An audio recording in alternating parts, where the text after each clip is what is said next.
Today, law enforcement agencies came together to discuss the notorious April Tinsley case. In 1988, April Tinsley went missing. 3 days later, her body was found in a ditch in DeKalb County. Now authorities say they finally solved the case with the arrest of John Miller.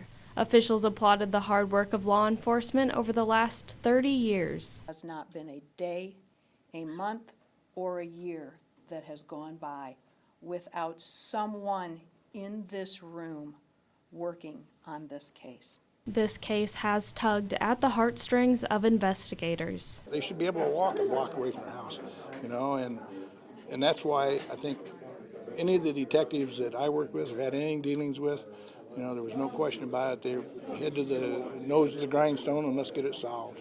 Dan Camp received the Tinsley case 2 years after Detective Gary Grant and Detective Danny Jackson began the investigation. John D. Miller's name was never on Fort Wayne PD's suspect list. The old adage was, if more than one person knows about a secret, it's not a secret anymore. Evidently, Mr. Miller kept it secret.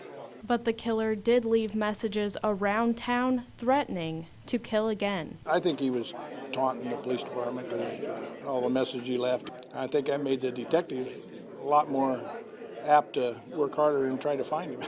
Investigators collected DNA evidence from Miller's trash that matched evidence from the crime scene.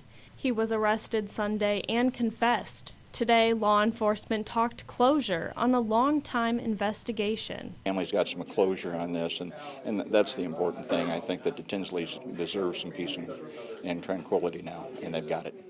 The arrest brings law enforcement closer to finally solving the case. Detective Gary Grant still has April's picture above his desk. The picture will stay up until the conviction, and then I'd like to put it back in the rest of my files as a closed case. This Thursday, Miller will appear in court where formal charges will be filed against him. In Fort Wayne, Mary Eber, News Channel 15.